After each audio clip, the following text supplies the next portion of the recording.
This is a fake one-sided rivalry. We got Angel Reese taking more shots at Caitlin Clark unnecessarily. You in Indiana having a great time partying. We see all the clips. Why can't you just do your thing? Why can't you just do your thing? Want to see the exact moment Angel Reese's marketing stunt backfired? Picture this. She drops her shoe campaign right in the middle of WNBA All-Star Weekend, plastered everywhere, thinking she's about to steal the spotlight in Indianapolis. The problem? Caitlin Clark gets injured, ticket prices plummet 48%, and suddenly Reese's whole campaign looks like she's trying to capitalize on an empty stage. The numbers don't lie. When Clark's out, nobody cares about the theatrics. We're breaking down every cringe moment that Reese did during that weekend and how she's getting destroyed. Comment down below Baby Giraffe to roast her latest stunt. Let's go. But can Sarah Spain and the media stop going out there and saying that like the Caitlin Clark needs to do something to stop all this, when it is very clear this is a one-sided beef, and the one-sided beef is not from Caitlin Clark? Everyone thought this All-Star Weekend would be the moment women's basketball finally broke through to mainstream sports culture. You know what was supposed to happen? Clark versus Reese in Indianapolis. Packed arenas, screaming, record viewership numbers that would make ESPN executives actually pay attention to women's sports. The whole thing was set up like a Hollywood script. We do start our show, though, with unfortunate news out of the WNBA. Caitlin Clark announced today that she will miss both the three-point contest and the WNBA All-Star Game this upcoming weekend in Indiana after re-aggravating a groin injury in that final minute of Tuesday's win over the Connecticut Sun. Clark had missed 4 games and the Commissioner's Cup final with that groin injury earlier this month, and now will be out for this weekend's festivities, which really stinks for fans, but you know that if there was any way that she could be out. But then Clark's groin injury gets announced just days before the weekend, and suddenly the entire foundation starts cracking. Fans had been planning this trip for months. They booked flights to Indianapolis specifically to watch Caitlin Clark play on her home turf. Hotels were sold out. Restaurants were preparing for crowds they hadn't seen since the NCAA tournament brought March Madness to town. The marketing campaigns were already rolling full steam ahead. Corporate sponsors had dumped serious money into this weekend, banking on the Clark-Reese rivalry to deliver eyeballs and engagement. Nike had special editions ready. ESPN was promoting this as must-see television. Social media was buzzing with countdown posts and predictions about who would dominate. It's a story we have been following throughout the past 2 days, surrounds the superstar herself, Caitlin Clark, the WNBA star, the Indiana Fever star, Caitlin Clark. She's going to miss all the action on the court. Clark's home state advantage was supposed to be the perfect backdrop for her. Indiana fans were ready to pack Gainbridge Fieldhouse and show the rest of the league what real basketball passion looks like. The storyline wrote itself. Hometown hero takes center stage at the biggest WNBA event of the year. Then, the domino effect started taking shape as news of Clark's injury spread across social media. Suddenly, all those carefully crafted marketing plans looked shaky. The main storyline everyone was invested in just vanished overnight. You could practically hear the air coming out of the balloon. Caitlin Clark gets hurt, and guess what? Your demand vanishes because people ain't going to pay up to see these athletes that are ungrateful that their sport's growing. People aren't paying up for that. And we are here, right here. The tickets for this game, for this All-Star game, they've dropped by 50%. This wasn't just any injury happening to just any player. Clark had single-handedly brought new eyes to the league. She turned casual sports fans into WNBA followers. She made people who never cared about women's basketball tune in just to see what the hype was about. Her absence meant losing the player who actually moved the needle. The weekend that was supposed to crown women's basketball instead became a case study in how fragile the WNBA's momentum really is. All that excitement, all that buildup, all those corporate dollars betting on record-breaking success. It all hinged on one player being healthy enough to show up. When she couldn't, you could see just how much the league's recent growth depended on Clark's star power. But when it comes to the vendors in the arena, the shops in the arena, they're not going to have the same amount of people patronize their business as they would if Caitlin Clark was there. The surrounding restaurants, the surrounding areas, the surrounding attractions, they're not going to have the same number of people patronize their business as they would if Caitlin Clark was healthy. The carefully planned celebration of women's basketball turned into a reminder of how much work the league still has ahead of it. But while Clark was dealing with a legitimate injury and disappointing fans who genuinely wanted to see her play, someone else saw an opportunity to make the weekend all about them. Reebok, Angel Reese are taking shots at Caitlin Clark, using her as promo. Angel Reese, let's be clear here. Let's just be all the way clear here. Angel Reese is a solid basketball player. Angel Reese 100% has benefited from attaching herself to Caitlin Clark at every single turn. Her podcast, the first 3 episodes, all the clips promoting was bringing up Caitlin Clark. It was bringing up Caitlin Clark and all of the promo. People wanted to know what she was going to say. She used Caitlin Clark as promo. Picture launching your biggest marketing campaign in your rival's hometown while she's injured and can't even show up to defend her turf. That's exactly what Angel Reese did with her I'm in Your City campaign during All-Star Weekend in Indianapolis.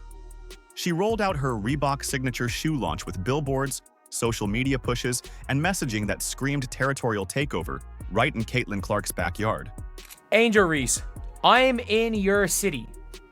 Walk in your trap, take over your trap. Post it on Instagram.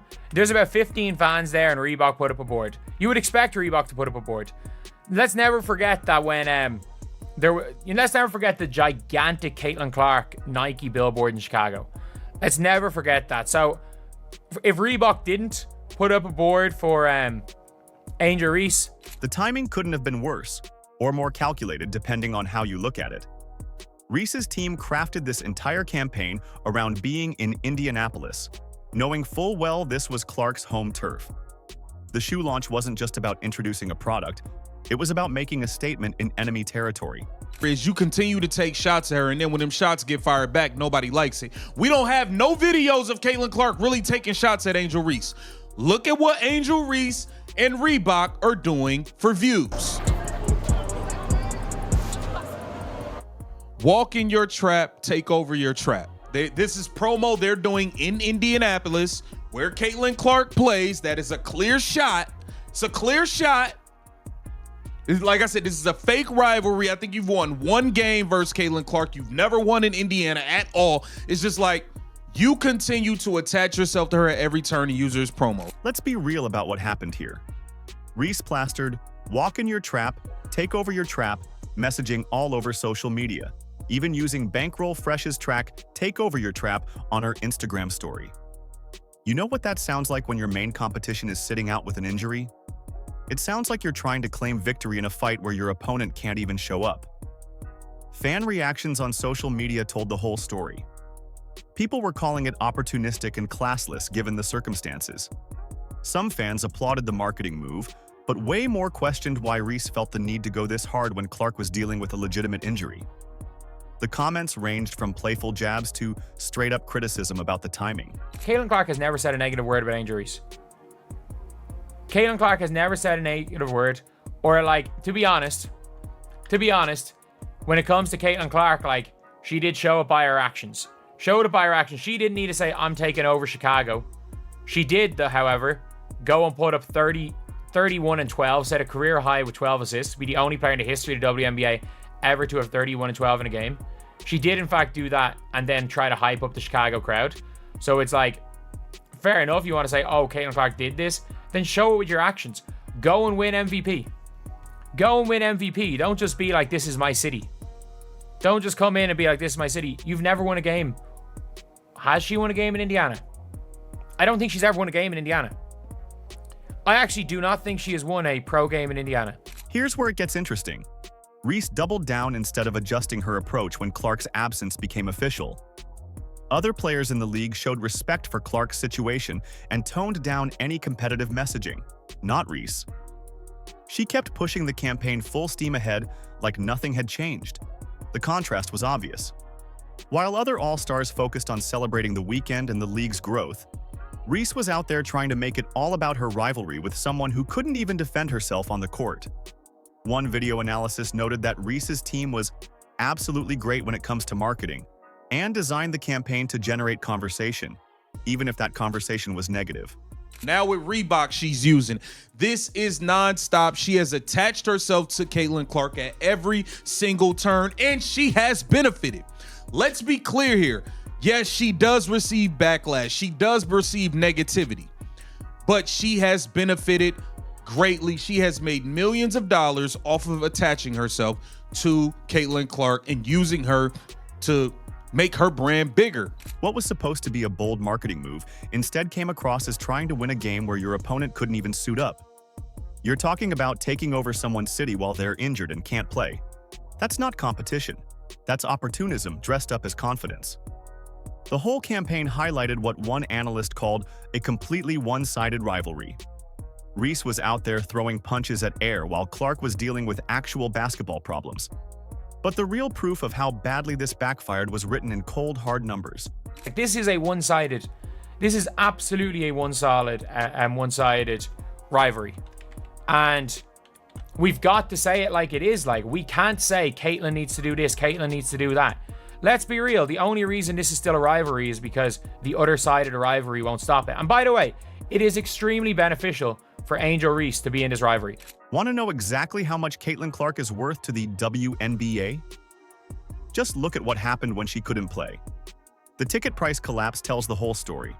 From $121 to $64, a 48% drop that happened almost overnight when news of her injury broke. This wasn't just a small dip. This was the market screaming that without Clark, the product loses nearly half its value. TickPick data showed the All-Star game was supposed to be the most expensive in league history, with an average purchase price of $262 before Clark got hurt. That record-breaking demand disappeared faster than Angel Reese's credibility. The ticket prices. The demand fell off a cliff. And it's not just the on-court product that suffers without number 22, Caitlin Clark. The entire weekend's economic opportunities have felt the fallout. This was conveyed with a July 18th post from NBA Central that wrote, quote, "The get-in price for the WNBA All-Star Game in Indianapolis has dropped 48%, from $121 a ticket to $64 a ticket after the news broke that Caitlin Clark won't be playing." I mean, the tickets lost 50% of its value. These numbers are confirmed by TickPick's website, currently having the All-Star Game's get-in price at $64. And a July 16th article from Front Office Sports, which was posted before Clark announced she'd be sitting out, was $121. You know what this means for other marquee matchups?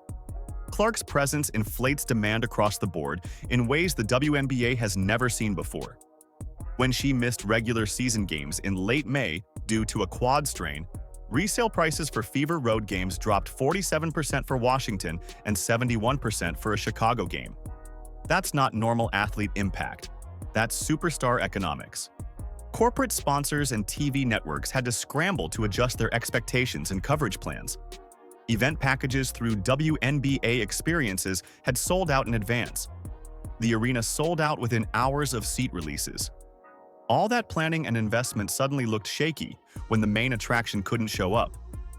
From $121 all the way down to just $64 after news broke that Caitlin Clark won't be playing. These are people saying, I'm done. I don't want to watch. Caitlin Clark's not. I bought tickets solely to watch Caitlin Clark in the All-Star game. I made accommodations solely to get to Indiana to watch Caitlin Clark in the All-Star game. She is injured. I have no interest in that anymore. People are selling their tickets so much so they just want off of them. 121, okay. You want it for 100? Oh no, okay. I guess I gotta lower it to 80. Oh, you don't want to buy it for 80? Okay, I guess I'll lower it to 70. You don't want to buy it to 70? I guess I'll lower it to $64. The WNBA is paying attention to these trends. and they're seeing firsthand what Caitlin Clark is worth to this league. The ripple effect hit merchandise sales, concession revenue, and hotel bookings in Indianapolis. Local businesses were counting on Clark bringing thousands of fans to town. Restaurants prepared for crowds they hadn't seen since March Madness. Hotels booked up expecting a basketball tourism boom. Clark's absence didn't just hurt ticket sales, it damaged the entire economic ecosystem around the event. This exposes the league's dependence on one player, which is both a blessing and a curse. Having a transcendent star like Clark brings unprecedented attention and revenue. But when that star goes down, the whole foundation starts wobbling. No other current WNBA player moves the needle like this. Really unfortunate that Caitlin Clark missed it. The crowd would have been exploding. The crowd would have been exploding. The arena would have been exploding. Oh man, a big miss as far as the WNBA is concerned. Let's be real about what these numbers proved. Everyone suspected Clark wasn't just another star, but seeing a 48% ticket price drop made it official. She is the show right now. The WNBA built this entire All-Star weekend around her presence, and without her, fans literally valued the experience at half the price. The market doesn't lie. While the economics were crashing and proving Clark's irreplaceable value, the players decided this was the perfect time to make their own demands. Nothing says read the room like demanding more money while your biggest draw is injured and ticket prices are tanking. That's exactly what happened when WNBA players decided to wear "Pay Us What You Owe Us" shirts during All-Star Game warm-ups. The timing couldn't have been worse. The protest shirts showed up right when fan sentiment was at its lowest point of the weekend. Here you have an event that just lost nearly half its ticket value because Caitlin Clark couldn't play, and the players choose that exact moment to demand more compensation. You know what that looks like to fans who just watched their investment lose 48% of its worth overnight? I mean, you're going to mess around and a large, massive group of fans are going to be like, enough is enough. We've never had to see anything like it in sports, but you don't see these other leagues going around talking crazy about their fan bases all the time like this league does. It's continuous. They're running their mouth about the people that are paying money to see them. You don't have other jobs where people walk up.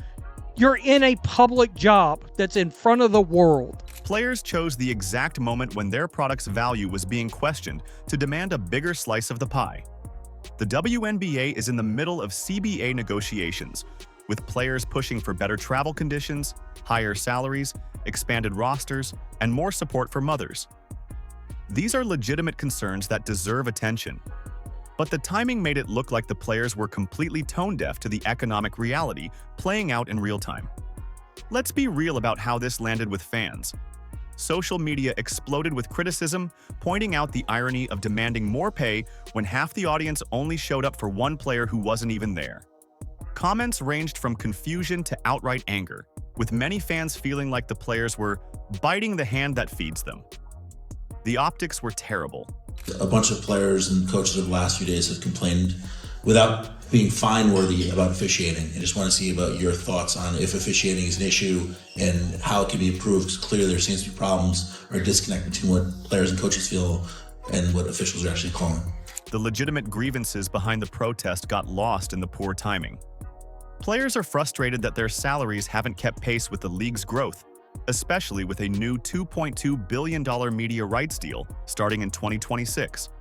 WNBPA President Nneka Ogwumike criticized the league's approach, which focused on salary caps instead of meeting player expectations for more equitable revenue distribution. You know what other professional leagues do? They don't stage labor protests during their marquee showcase events. The NBA doesn't have players wearing protest shirts during All-Star Weekend. The NFL doesn't use the Super Bowl as a platform for contract disputes. There's a time and place for these conversations, and All-Star Weekend isn't it. This added another layer of negativity to what was already becoming a disappointing weekend for fans. First, Clark gets injured. Then ticket prices crash. Then players start demanding more money while the whole thing falls apart.